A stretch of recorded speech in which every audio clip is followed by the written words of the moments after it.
My brother made my life hell. Later, I found out he got my wife pregnant, and our son wasn't mine. Now he's crawling back after our parents disowned him and left me their $2 million inheritance. I have a younger brother, Caleb, who despises me. All my life. If you were wondering, maybe it was out of jealousy, well, you are wrong. I wasn't the favored child he was, so he had nothing to feel jealous about. Let me give you some context. My mom has always pampered my younger brother. He was the golden child in our family. Mom would make his meals, do his laundry, and even ask me to assist with his schoolwork. I was expected to help out just because he's family, but the same courtesy was never extended to me. I came to accept it, as I was quite independent. Perhaps it was partly my fault for accommodating his wants and needs without reciprocation. He never lent a hand when I needed it, and reached out to me only when he wanted something from me. I was a quiet, introverted kid who liked to study and keep to myself, while he was exactly like our dad, rough and loud. I also tend to be straightforward and honest, not sugarcoating things and saying it like it is. I believe my mother might have developed a negative perception of me as a result of my childhood. As a result, he was everyone's favorite in our family. I didn't mind that when we were growing up. The trouble arose when he found a way to sort of bully me or mock me for being different from him. He would mock me for my height or the fact that I wore glasses. He would sneak into my room and try to read my diary so that he could complain to my mom about anything that I had written. I would yell at him and complain to my parents about him invading my privacy, but they would laugh it off, telling me how it was not a big deal. He did more terrible things, like nearly breaking my glasses and putting nasty things in my food. He even once put little stones in my cereal, but luckily I found them before they could have hurt my teeth. I told my mom, but she brushed it off, saying, "This is how brothers bond every time we would fight." Caleb would insult me knowingly, focusing on all my insecurities. He and I went to the same school, so he was aware that I was being bullied by a couple of kids. He would show support to those kids instead of supporting me. He would join them in calling me names like the ugly loser or hairy monkey, and encourage the bullies to physically harm me because, according to him, I was just a big failure. We fought for something I can't remember, but it was probably something silly. At the end of the fight, he told me to kill myself. Other insults I could brush off easily, but that one hurt because I was struggling with my mental health during that time. I'm doing better now. It just sucked to hear that my brother wanted me to die. Since dad was often at work and mom didn't seem to care much, she even scolded me once, claiming it was my fault for playing and irritating him. There was a time he attempted to burn my hair when we were in high school, and shockingly, mom sided with him, insisting he was just playing. Who plays like that? Seriously. Fortunately, dad eventually took my side and pointed out that they had some serious issues. He threatened to call the police on Caleb. This was an eye-opening moment for my brother because, until then, he had never been reprimanded for any of his actions. He was taken aback, and my dad continued to tell him how enough was enough and that he needed to start respecting his older brother. Later, dad came into my room and talked to me. I had never expected my dad to support me because he always told Caleb, while he was growing up, how similar both of them were, which was true. Dad told me that he had patiently waited for years for Caleb to grow up, thinking maybe he was just being an immature kid. But he was slowly starting to realize that Caleb was becoming a big bully. When I heard my dad say this, I felt so validated that I almost broke down in tears. I confessed to my dad everything that Caleb had done to me over the years and even opened up about the bullying in school. My dad was shocked that I was going through so much. The next day, he went and talked to the principal so my bullies could be warned about severe consequences if they continued. Later in the evening, my dad enrolled me in MMA at our local gym. He told me that I needed to man up and stand up to bullies in my life. I will admit that a nerdy kid like me trying to learn to fight must have been laughable to watch. However, like everything in my life, I'm very focused when I want to learn something. I carved out time for my studies so I could work out every day and go to MMA classes.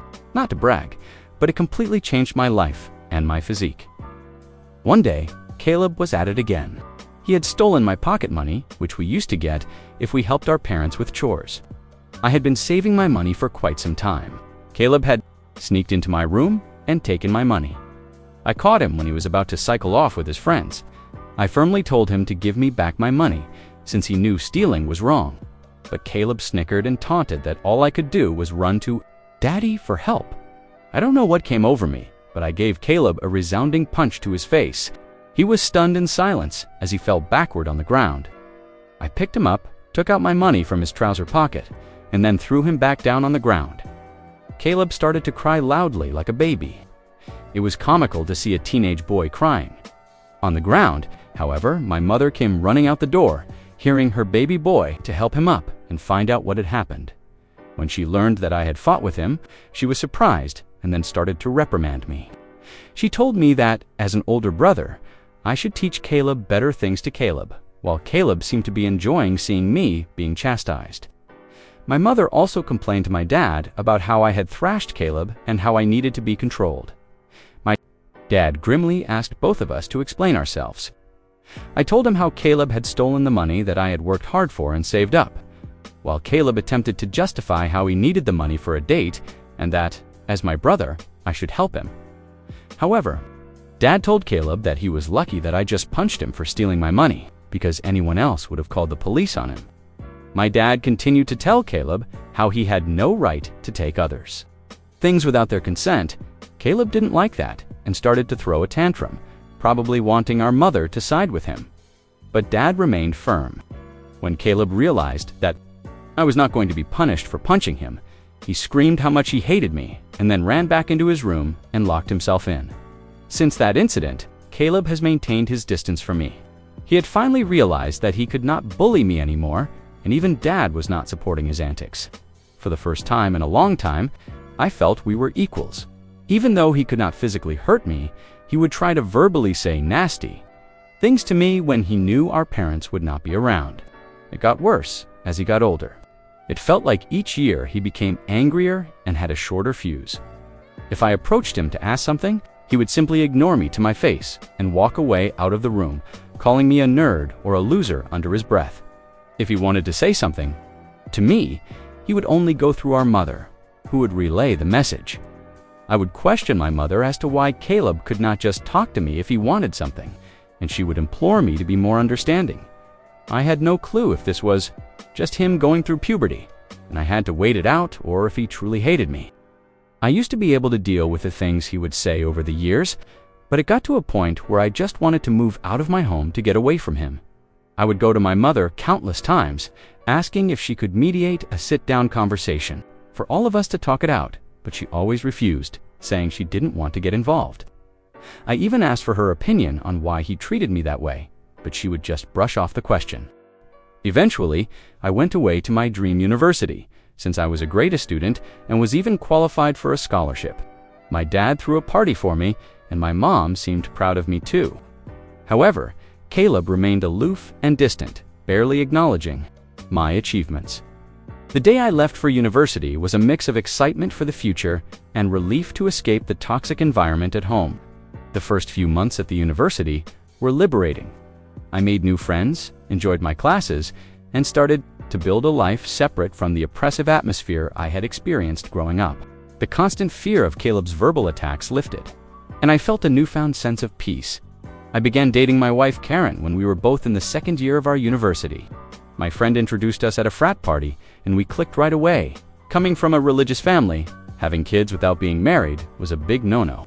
However, we found out she was pregnant when we were in our last year of university, which prompted us to get married as soon as we graduated. Our wedding was a small but peaceful ceremony. Our parents were happy for us, and we had a good time at our wedding. At that moment, I believed she was the love of my life. I always held the mindset that I wanted monogamy in life, one woman to come home to and be with for the long haul. Despite women trying to engage with me over the years, I never pursued anything because I was genuinely content in my marriage. Karen was my dream girl, and I never wanted to hurt her. However, over the years, there were 2 occasions when I discovered she was being unfaithful in our marriage. One was an Anandoff affair that lasted a few years with her married coworker, and the other was a fling with an ex she had dated in high school when she went to visit her family, states away. I'm sure there will be people who might call me foolish, and looking back, I can't deny it myself. After a period of separation in both situations, I decided to forgive my wife. I never wanted to raise my child in a broken home, and I genuinely believed we could overcome these challenges. We were quite young when the situation with her coworker occurred, so I chalked it up to youthful mistakes and not thinking things through. For a while, things seemed okay with us. I could never fully trust her, but I tried my best to push aside my doubts, because I knew that if I chose to forgive her, I had to work towards moving past it and starting with a clean slate. It's been for years since the second time she was unfaithful, and I felt like I made the right decision by giving her a chance to show that she still wanted to be in our marriage. For years, Karen seemed to have changed, and we were genuinely happy, with plans set in motion for the future of our family.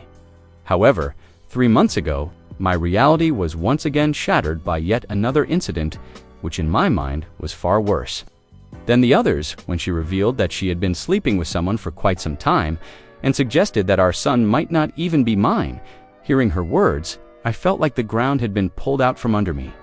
A mix of shock, betrayal, and disbelief overwhelmed me. I struggled to comprehend the enormity of what she had just disclosed. In a daze, I managed to ask her why she had kept such a significant secret and how she could have done something so devastating. Her reaction was a cold and indifferent demeanor. She seemed detached, almost unbothered by the pain she had inflicted. Her responses were vague, leaving me with more questions than answers. It was a surreal and painful moment. Confronting the shattered trust and the uncertainties about my own family, I continued to ask Karen to tell me the truth, because I felt like I deserved to know the father of the child, since I had been raising our son since the beginning. In the end, she admitted that it was Caleb. My eyes widened in shock as I asked her what exactly she meant by that. This is when Karen told me how she and Caleb had become friends back when I had introduced Karen to my family, and she had stayed with us for Thanksgiving up until the new year. I remember Caleb, who was usually cold to me, was quite polite and warm towards her. I was glad, since I did not want to make Karen feel unwelcome. She wanted to be accepted into my family, so she would spend significant time hanging out with my mom whenever she could. She noticed that Caleb and I were not that close and questioned me about it. I finally opened up to her about my childhood equation with Caleb and told her how we might never be able to repair our relationship, since he never could move past his feelings. Karen understood. However, she started to include Caleb whenever we would go out, perhaps hoping that both of us would warm up to each other. If we were going to watch a movie, she would invite Caleb, and then we would have to watch whatever movie Caleb wanted to watch. I guess during this time, Caleb and I did talk a few words here and there, which was a significant improvement compared to how he had been giving me the silent treatment for years. I do remember Karen and Caleb would hang out and play video games together, but I never thought much about it. Karen told me how one day Caleb opened up to her about his struggles and his recent breakup with his then-ex-girlfriend. He seemed so vulnerable with her, and they struck a friendship. She said how he would sometimes harmlessly flirt with her when I was not around. And apparently, one thing led to another, and she could not control herself anymore. I closed my eyes as the vision of my wife and brother sleeping together almost made me puke. She told me how guilty she felt after that and ran away from him. After that, she decided to go back home, which was true because my girlfriend had abruptly told me how she wanted to go back home when I thought she would be spending the new year with me. I tried to convince her to stay, but she was adamant that she had to go. After the holidays, when we met in college once our classes resumed, she was back to her usual cheerful self. So I never questioned anything. 2 weeks after that, we found out that she was pregnant. Now, Karen told me that she had no idea whether it was my child or Caleb's, and she had no way to find proof because I was already stepping up. She knew out of the two, I was a more dependable brother, so she decided to stay with me. And this is why we got married. I felt like my whole world was crashing down around me. The son I had loved and spent countless hours with may not even be mine. I questioned her if she had been sleeping with Caleb in the present time, and she nodded slowly. Karen told me how, she and Caleb had always stayed in touch because their chemistry was undeniable. They would sneak off to hotels when she would lie to me that she was working overtime. She told me how half of her business trips were just romantic getaways with him. I asked Karen why she would even be married to me if she ranted my brother, but Karen told me that she did not want to be the one to break off a marriage. Seeing how I was such a wonderful father to our son. She had stayed with me all this time.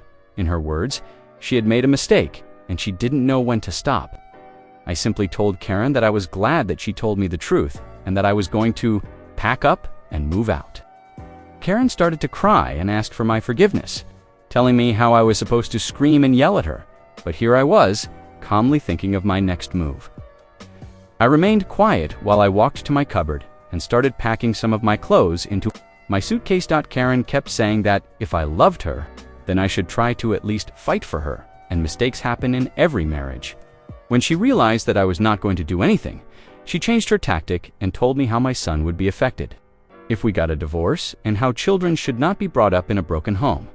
I reminded her how I may not even be the father, which then reduced her to tears, and she started to yell at me about being cruel and how I could icily walk away when I had been there for the child since his birth. It seemed like my wife believed there was nothing that could make me want out of our marriage. I guess it was partly my fault for letting a lot slide in the past.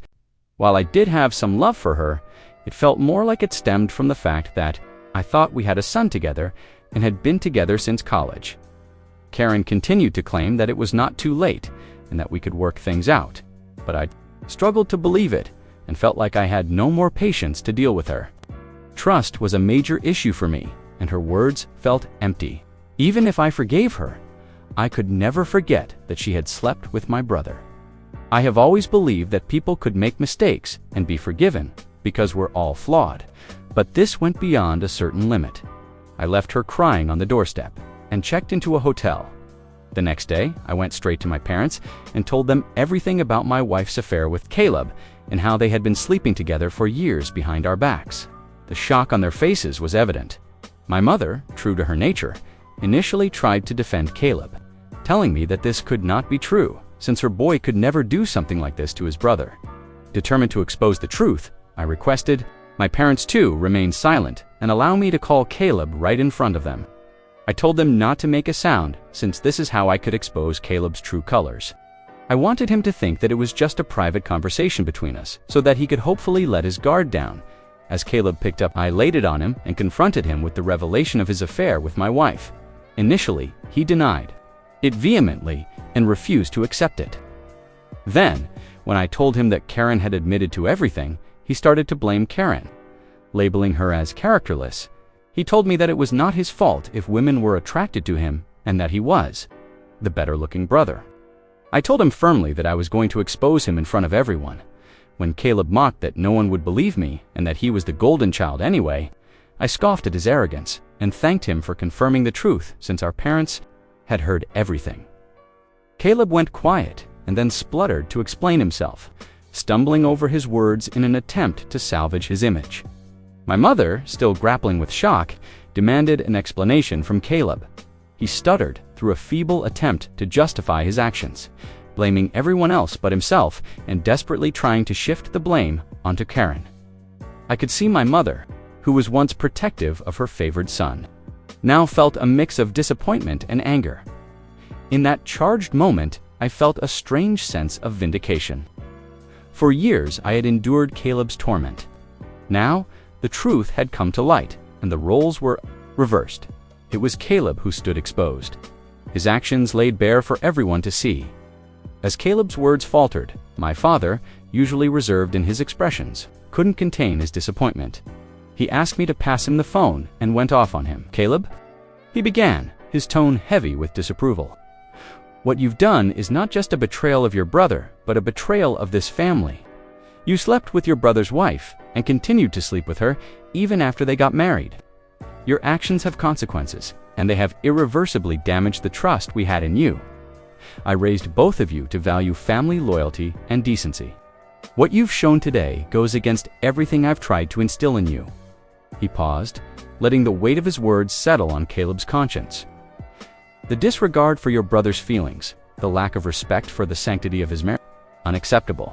You've not only hurt him, but tarnished the bonds that hold us together as a family. I feel like your mom and I are to be blamed for what you have become now, and we will no longer let you get away with this behavior anymore. I am cutting you off from the college funds that I set up for you. You can figure out on your own about your university fees. I will also not be funding your lifestyle anymore. You think it makes you more of a man to sleep with married women? Well, now let's see what happens to you when you don't have my money to depend on." I, on the other hand, maintained a composed demeanor throughout all this. Although I initially wanted to scream at Caleb, watching my dad punish him was the ultimate vindication. I had exposed his true nature, and it was clear that he had underestimated the consequences. Caleb, persistent in his protests, continued to justify himself. But my father swiftly ended the call, shutting down Caleb's attempts to explain away his actions. My mom came up to me and hugged me. It had been a while since we shared such a moment, but in that embrace, there was unspoken understanding and support amid the family turmoil. She apologized to me that she had not believing me all this time.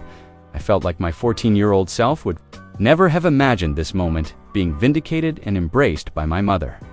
After that, my dad helped me find a good lawyer so I could divorce from Karen. She and her lawyer tried to fight dirty by asking me for alimony since I earned more than she. But luckily, her affair played heavily in my favor. We also had a paternity test for my son, and it was determined that Caleb was indeed the father of the child. I can't begin to write how painful it was for me to digest this news. It was worse than when Karen told me that she had been cheating on me. I felt so pissed that my son didn't belong to me. However, I guess God works in mysterious ways. Because I decided to stay strong throughout all this, Karen begged me to keep visiting my son since he should not be punished for all this. But I just could not bear to see him. He reminded me of Caleb, and I hated it. After my divorce was finalized and I was finally free, I moved into my bachelor pad. It felt surreal living on my own since I had gotten married so young and never really lived on my own. However, since I had always been independent, I was quick to adapt to my bachelor lifestyle, and I honestly loved it. 2 weeks ago, my dad called me to let me know that he had been thinking of changing his will since he didn't want to give Caleb anything. Caleb tried to reach out to our parents and even showed up at their doorstep, begging them for forgiveness, but he was not even allowed inside. My mother, who usually caves into Caleb's tantrums, also seems to be done with him, although it must be hurting her the most. He was just sad about being cut off from our parents. Well, Dad told me that he would be leaving everything behind to me just to ensure that Caleb doesn't protest later. He would be leaving him with only $1. My eyes widened in shock as my dad had worked hard his whole life, including his assets, retirement fund, and life insurance. It would come up to almost $2 million. The only clause in his will was that if I didn't mind this, since I would want to take care of my mom until her last days. I don't know how, but Caleb found out about all this, and since he can't reach my parents, he called me yesterday, trying to mend things right between us. He told me how he had been having trouble keeping up with college, and that after Karen had found out about the paternity of the child, she had been pestering him about child support. He told me that he had no money and was looking for part-time jobs, yet could not find anything. He begged me to talk to our family so we could start fresh since he needed my help. I started to laugh in his face and told him that I was so done, to which I agreed and reminded him how I had divorced her and now she was his responsibility. So he should not be calling me complaining about her or her Kyle. Since these were the consequences of his actions. Caleb started to raise his voice, but I cut him off and reminded him that he was no longer the favored child in the family, and told me how everyone had been on him, including our grandparents and relatives, which was Truba. This was no longer my concern. I told him that we were done and to never call me again since I was no longer his brother. Since then, I've been replaying the conversation over and over in my head. Although I hate my brother, I had never heard him cry, at least not since we grew up. I won't lie, but it did hurt me a bit that he was this helpless. So I guess I'm here to ask, should I talk to our parents about him, or would I be in a hole if I don't? Update 1. Hi everyone. A lot of you have been asking me as to why I am no longer in contact with my son Henry, and some of you have also called me cruel. Well, I am sorry to say this, but I don't feel comfortable raising another man's child. This is not a stepson scenario. In this case, I was led to believe that he was my son, and then I discovered that he was, in fact, my brother's son. Of course, I am hurt, and I have cried over it for days, but the reason I don't want any contact with Henry is that I no longer want Karen in my life. If I talk to her child, she will find a way to snake her way into my life again, and I need my own space. You can call me cruel or selfish, but I can't see him ever again, or at least not for a very long time. Update 2. Most of you have correctly guessed that it was, in fact, my mother, who told Caleb about my dad changing his will, and he called me as a last resort to mend things. I did confront her in front of my dad, and she broke down. She told me how I had punished Caleb enough, and that he had learned his lesson. My dad firmly told my mother that if she felt what Caleb did was forgivable, then he could no longer stay married to her, since he could never forgive him for this betrayal. His threats seemed to shut my mother up. My dad made it clear to her that if she ever talked with Caleb and we found out, then she could pack her bags and just leave. Like I said, my dad is a very stubborn guy. Hopefully, my mother will learn from her mistakes. Update 3 Reddit. It's been 5 months since my last update. My relationship with my parents has improved in the last couple of months. My dad and I go golfing every weekend, and he behaves with me more like a buddy than my father. My mother, even though she misses Caleb, has stayed away from him. The last I heard about Caleb was from my cousin, who told me how Caleb had been asking everyone for money, and in the end, had to drop out of college when he could not afford to pay his fees anymore. He and Karen are living together, and he even has a job as a part-time mechanic. I think they are raising Henry together, which is a good thing, I guess. I never bring up Caleb in my discussions with my parents, and neither do they. For everyone asking, I am doing quite well. I was promoted at my job 2 months ago, so my salary has improved significantly. I haven't been dating anyone since I feel like I still need time and space to heal. I've been going to a few therapy classes, so I guess we will see how that works out. Here are my thoughts on the story. Well, there you have it. The ultimate family drama, with more twists than a telenovela and a revenge arc so satisfying it could rival a Shakespearean tragedy. While we could debate whether cutting off Caleb completely was too harsh, let's be real. If Karma had a LinkedIn, this guy would be its Employee of the Month. The real lesson? Never underestimate the quiet sibling they've been taking notes, and when they finally cash in, it's Kahef's kiss. As for Karen and Caleb, congrats, you played stupid games and won a lifetime supply of struggle. Meanwhile, Op's out, here living his best villain-era life, golfing with dad and stacking promotions. Sometimes the trash does take itself out.